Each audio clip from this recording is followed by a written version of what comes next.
Hello friends, welcome to study India. मैं धर्मांगन मिश्रा आप सभी का स्टडी इंडिया चैनल पर स्वागत करता हूं। मित्रों, जो वीडियो हमारा चल रहा था ज्योग्राफी से संबंधित, इससे पहला वीडियो था। उसी क्रम में आज हम दूसरे वीडियो का अध्ययन करेंगे और इसमें देखते हैं कि जो हम अभी तक अध्ययन कर रहे थे हम लोग कि पृथ्वी का जो स्तरीकरण हुआ, उसी स्तरीकरण का आज थोड़ा सा अध्ययन करेंगे। उसके बाद हम पृथ्वी के जो भूपरपटी है या क्रस्ट कहें, उसका निर्माण कैसे होता है और उसका विकास कैसे होता है, उसका अध्ययन इसके बाद करेंगे। तो सबसे पहले आपको बता दें कि इससे पहले हम लोग अध्ययन कर चुके हैं कि पृथ्वी का निर्माण कैसे हुआ। तो आपको बता दें कि जो पृथ्वी है, पृथ्वी का निर्माण 4.7 या 4.7 अरब वर्ष पहले हुआ। जब ये पृथ्वी शुरुआती दौर में थी तो पृथ्वी क्या थी? अत्यधिक गर्म थी। पृथ्वी धीरे धीरे शीतल होती गई और 3.5 से 4 अरब वर्ष पहले पूर्व क्या हुआ? पृथ्वी से एक छोटा सा लघु ग्रह आया और टकरा गया। जो ग्रह आके आया और टकराया उसका नाम था धिया या धाया। इस कारण पृथ्वी में क्या हो गया? विस्फोट हो गया और ये छोटे छोटे टुकड़ों में विभाजित होकर इसका द्रव्यमान जो था आसपास में बिखर गया। बिखरने के बाद क्या हुआ कि इसके अंदर जो गुरुत्वीय बल के कारण इसके द्रव्यमान फिर आपस में इकट्ठा मतलब एकत्रित होना शुरू हुए। इतना ही नहीं बल्कि धिया का कुछ भाग आकर के इसमें शामिल हो गया और जो धिया का शेष भाग हुआ, इसी से निर्माण हो गया चंद्रमा का। तो इस प्रकार से चंद्रमा का निर्माण हुआ। शेष जो ये इकट्ठा हुआ भाग, ये इससे बना पृथ्वी। पृथ्वी जब ये विस्फोट हुआ धिया का इसमें टकराने के बाद, तो अत्यधिक उष्मा उत्पन्न हुई। उष्मा क्या हुआ? अत्यधिक उत्पन्न हुआ और उस उष्मा के उत्पन्न होने के कारण जो पृथ्वी था ये तरलावस्था में आ गई। तरलावस्था में आने के कारण जो पृथ्वी के अधिक घनत्व के चट्टान थे वो पृथ्वी के केंद्र की ओर आ गए और जो कम घनत्व के चट्टान थे वो पृथ्वी के बाहर की ओर आ गए, केंद्र से बाहर की ओर आ गए। तो इस प्रकार से पृथ्वी जो है उसका 3 लेयर में 3 स्तरीकरण हो गया, जिसका नाम पड़ा। ऊपर का जो भाग था वो भूपरपटी, बीच का जो भाग हुआ उसको मेंटल या ऊपर को क्रस्ट मेंटल, और जो अंदर के भाग आया उसको कोर या क्रोर के नाम से जाना जाता है, जो 3 भागों में 3 स्तरों में बटा। फिर ये जो 3 स्तर थे ये 3 स्तर उप स्तरों में विभाजित हो गए। तो हम लोग आज इसी का अध्ययन विस्तार से करेंगे कि कैसे विभाजित हुआ, कैसे किस रेखाओं के द्वारा वो फिर दोनों आपस में फिर बटते हैं, उसकी गहराई क्या है, कहां तक है, इसके बारे में हम लोग विस्तार से अध्ययन करेंगे। उसी का मतलब जो पहला वीडियो था उसी का ये वीडियो दूसरा भाग है। अगर जो आप लोग उस वीडियो का अध्ययन नहीं किए हैं तो इस वीडियो के डिस्क्रिप्शन में हम उस वीडियो का लिंक डाल देंगे और आप लोग पहले उसका अध्ययन कर लें, फिर इसका अध्ययन करेंगे तो ज्यादा आसानी होगा आपको समझने में। तो चलिए शुरू करते हैं। सबसे पहले देखते हैं कि ये पृथ्वी है, पृथ्वी का स्तरीकरण है, इसको हम समझने का प्रयास कर रहे हैं कि कैसे इसको समझें। तो सबसे पहले देखें 3 भाग में बटा था, आप इससे पहले भी अध्ययन कर चुके हैं। तो ये ऊपर का भाग है जो इसको बोलते हैं क्रस्ट लेयर। क्रस्ट लेयर या इसी को बोलते हैं क्रस्ट लेयर। जो है क्रस्ट लेयर के इधर के भाग को, ये जो ऊंचा वाला भाग आपको दिखाई देता है ये सरफेस है, मतलब ये महाद्वीपीय क्रस्ट है। महाद्वीपीय क्रस्ट या इसको भूपरपटी, जिसको जो कॉन्टिनेंटल क्रस्ट है, इसकी जो औसत दूरी की बात करें या औसत गहराई की बात करें तो वो 33 किलोमीटर है इसकी। इधर का भाग जो है ये महासागरीय क्रस्ट है या ओशियनिक क्रस्ट है। इसकी औसत मोटाई जो है वो 5 किलोमीटर है। ये आपके समझ में आ गया। दूसरा आपका है ये मेंटल है। जो मेंटल है आपका वो 2900 किलोमीटर है, जिसको मध्यमंडल या मीजोस्फीयर के नाम से जानते हैं। थर्ड आपका जो अंदर का भाग है वो है कोर लेयर, जिसको 6373 किलोमीटर इसकी गहराई है। तो अब हम इसी के बारे में अध्ययन करते हैं। सबसे पहला लेयर जो हमारा होता है यह है क्रस्ट लेयर। जो क्रस्ट लेयर आपका है, क्रस्ट लेयर में आपका इधर का जो है महाद्वीपीय क्रस्ट, जिसको कॉन्टिनेंटल क्रस्ट बोलते हैं या भूपरपटी क्रस्ट। अब ये जो आपका है इधर महासागरीय, महासागरीय का आपको बता दिए कि ऊंचाई औसत मोटाई जो है ये महासागरीय का 5 किलोमीटर है। इसमें ये जो लेयर है ये 2 भागों में बट गया।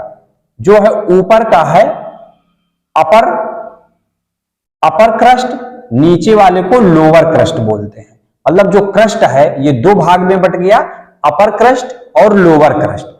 अपर क्रस्ट जो आपका है और लोअर क्रस्ट, इन दोनों क्रस्टों को एक बीच में लाइन बनी हुई है जिसको बोलते हैं कोनार्ड असंबद्धता, या इसको कोनार्ड डिसकंटिन्यूटी बोलते हैं। ये जो लाइन है दोनों के बीच में, ये दोनों फिर विभाजित हो गया। आपको बताया है कि 3 भागों में विभाजित हुआ, 3 स्तर, वो 3 स्तर फिर आपस में उप स्तरों में विभाजित हो गया। तो जो क्रस्ट था वो 2 भाग में बटा।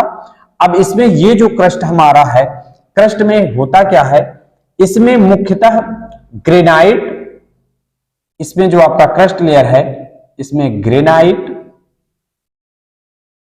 और बेसाल्ट, ग्रेनाइट बेसाल्ट चट्टाने पाई जाती हैं, चट्टाने पाई जाती हैं। इस परत में मुख्यतः सिलिका, एल्युमिनियम,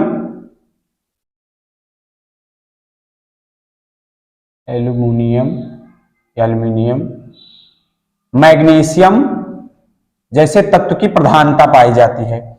मतलब ये इसमें जो क्रस्ट लेयर है, क्रस्ट लेयर में ग्रेनाइट और बेसाल्ट की चट्टाने पाई जाती हैं। ऊपर का लेयर जो इतना है, इसमें ग्रेनाइट बेसाल्ट चट्टाने जो पाई जाती हैं, उसमें इसमें जो मुख्यतः देखें तो सिलिका, एल्युमिनियम तथा मैग्नीशियम की जो है तत्वों की प्रधानता होती है इस लेयर में। क्रस्ट लेयर को 2 भागों में विभाजित करने का कार्य करता है कोनार्ड असंबद्धता या तो कोनार्ड डिसकंटिन्यूटी। इस लेयर के जो महासागरीय क्रस्ट है इसकी औसत मोटाई 5 किलोमीटर और जो महासागरीय क्रस्ट है इसकी औसत मोटाई 33 किलोमीटर, 33 किलोमीटर है। अब हम चलते हैं उसके नीचे, ये आपको समझ में आ गया होगा। उसके नीचे हमारा है मेंटल। मेंटल जो है वो मोहो, मतलब ये लाइन जो है, जो रेखा या जो लाइन क्रस्ट और मेंटल को विभाजित करती है, 2 भाग में मतलब बांटती है, उसको बोलते हैं मोहो डिसकंटिन्यूटी, या आप ऐसे समझ सकते हैं यहां मोहो असंबद्धता। इंग्लिश एक जगह हिंदी लिख दी है, बाकी आप समझ जाएंगे कि मोहो है तो मोहो असंबद्धता। तो मोहो असंबद्धता क्रस्ट और मेंटल के बीच की रेखा है जिसको मोहो असंबद्धता कहते हैं। ये जो मेंटल है, मेंटल मोहो असंबद्धता से 2900 किलोमीटर की गहराई तक है। मोहो असंबद्धता से लेकर ये 2900 किलोमीटर की गहराई तक है, जो इसको मेंटल बोलते हैं। मेंटल 2 भागों में पुनः बढ़ जाता है, एक अपर मेंटल और एक लोअर मेंटल। अपर मेंटल और लोअर मेंटल, ये जो अपर मेंटल है, अपर मेंटल को दुर्बल तापमंडल भी बोलते हैं या इसको एस्थेनोस्फेयर बोलते हैं, जिसमें इसी लेयर में जो मेंटल 2 भाग में बटा, तो अपर लेयर में ही ज्वालामुखी क्रिया से उद्गारित होने वाले लावा प्रमुख क्षेत्र है। मतलब ज्वालामुखी जो होता है, ज्वालामुखी से जो लावा उद्गारित होता है, वो लावा का क्षेत्र यही है अपर मेंटल, मेंटल का ऊपरी भाग। जो निचला सतह है लोअर मेंटल, लोअर मेंटल को मध्य मंडल भी बोलते हैं, जिसको मेजोस्फीयर भी बोलते हैं। ये मध्य मंडल जो है इसका विस्तार दोनों के बीच, मतलब ये जो है मध्य मंडल जो है, मध्य मंडल और अपर मंडल, ये लोअर मेंटल जो होता है ये रेप्टी डिसकंटिन्यूटी से नीचे जो भाग होता है ये मध्य मंडल होता है। अब आप ऐसे समझ सकते हैं कि मेंटल 2 भाग में बढ़ जाता है, upper mantle, lower mental. Upper mantle को दुर्बल मंडल भी बोलते हैं, जिसको इसी मंडल में ज्वालामुखी जो उद्गारित होती है उसके लावा का प्रमुख क्षेत्र अपर मेंटल होता है। लोअर मेंटल जो है वो रेप्टी, मतलब डिसकंटिन्यूटी, रेप्टी डिसकंटिन्यूटी से नीचे का जो भाग होता है वो लोअर मेंटल होता है। ये दोनों के बीच डिसकंटिन्यू, या ऐसे भी कह सकते हैं अपर मेंटल लोअर मेंटल के बीच में रेप्टी डिसकंटिन्यूटी होती है। तो ये समझ में आ गया। अब यहां से हम समझते हैं कोर लेयर। इतना समझ में आ गया। ये जो इतना भाग है क्रस्ट लेयर, ये इतना भाग का आप अध्ययन कर चुके हैं। मेंटल लेयर 2 भाग में बट गया। अब यहां से यहां तक का जो भाग है ये कोर लेयर है। कोर लेयर जो है, सबसे पहले तो आपको देखें कि कोर लेयर का जो आंतरिक भाग जो है ये भी दो भाग में कोर लेयर बट गया, एक आउटर कोर और एक इनर कोर। यहां से यहां का भाग जो है ये आंतरिक हो गया, यहां से यहां का भाग जो हो गया ये बाह्य हो गया। तो मेंटल और कोर कोड के बीच में गुटेनबर्ग डिस्कंटिन्यूटी पाई जाती है। मेंटल, ये पूरा मेंटल है यहां से यहां तक, मेंटल और कोर के बीच में गुटेनबर्ग डिस्कंटिन्यूटी पाई जाती है। और ये कोर है जो कोर, दोनों कोर में, आउटर कोर और इनर कोर के मध्य में लेहमान डिस्कंटिन्यूटी होती है। आउटर कोर जो होता है, ये आउटर कोर तरलावस्था में, मतलब ये तरलावस्था में होता है। इनर कोर जो होता है वो ठोस होता है। अब आपको बता ही चुके हैं कि जब ये पृथ्वी है, समझिए पृथ्वी का आंतरिक भाग है, उसके बाद ये इनर कोर, आउटर कोर के बाद ये मेंटल का है, लोअर मेंटल, ये आपका हो जाएगा अपर मेंटल, फिर आपका ये आ जाएगा क्रस्ट, लोअर क्रस्ट, और फिर ये अपर क्रस्ट, इस प्रकार से। अब आपको बताए हैं कि जब स्तरीकरण हुआ पृथ्वी का, तो जो अधिक घनत्व के चट्टाने थी वो केंद्र की ओर, तो केंद्र की ओर आई, तो मतलब यहां अधिक घनत्व के चट्टान आएंगे और यहां पे कम घनत्व के चट्टान। तो आपको ये पता चल गया कि यहां पे ठोस यहां पर होगा। तो जो ये इनर कोर है ये क्या, कैसे अवस्था में, ठोस, और जो बाहर का आउटर कोर है ये तरला अवस्था में। इसकी जो गहराई है वो 6373 किलोमीटर, मतलब इसकी गहराई है। कोर की बात अगर जो हम करें, कोर को हिंदी में क्रोड भी बोलते हैं। इसको पृथ्वी का सबसे आंतरिक परत है। अब आंतरिक देख रहे हैं, सबसे अंदर का परत है, इसके बारे में आपको हम बताएं, ये कोर है, ये पृथ्वी के सबसे आंतरिक अंदर का परत है, जिसके केंद्र मंडल कहते हैं, क्योंकि ये केंद्र है तो केंद्र मंडल मीन्स होता है क्षेत्र, केंद्र मीन्स होता है सेंटर। जो सेंटर है, मतलब यहाँ पे लिखा भी है कि सेंटर ऑफ अर्थ, पृथ्वी का केंद्र बिंदु है, ये इतना केंद्र का भाग है। सेंट्रोस्फीयर कहा जाता है। यह मुख्यतः निकेल एवं लोहा द्वारा निर्मित होता है। ये ध्यान देने वाली बात है कि इसमें निकेल और लोहा द्वारा ये भाग निर्मित होता है। इसे नीफे भी कहते हैं।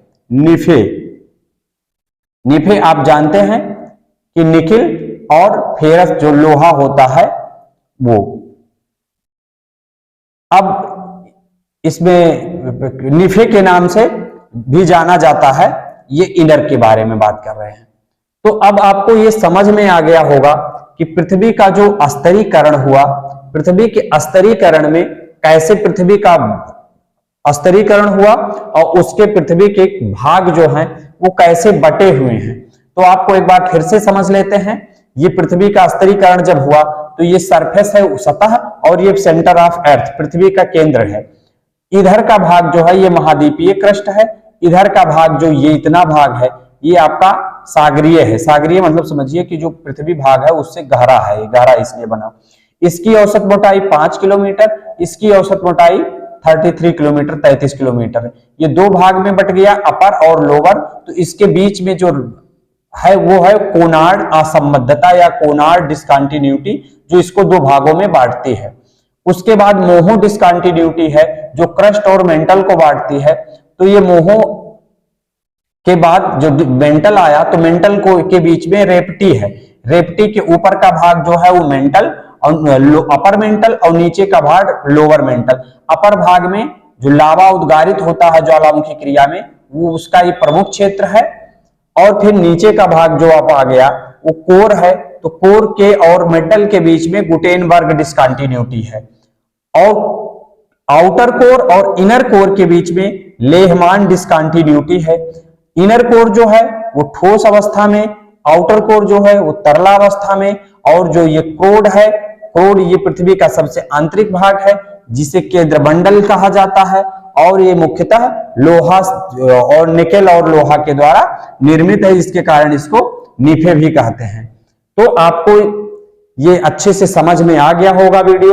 अब इसके बाद हमारा अगला वीडियो होगा कि पृथ्वी की जो भूपर्पटी है, मतलब ये जो क्रस्ट है, इसका निर्माण कैसे हुआ और निर्माण के बाद उसका विकास कैसे हुआ, उसका हम अध्ययन करेंगे।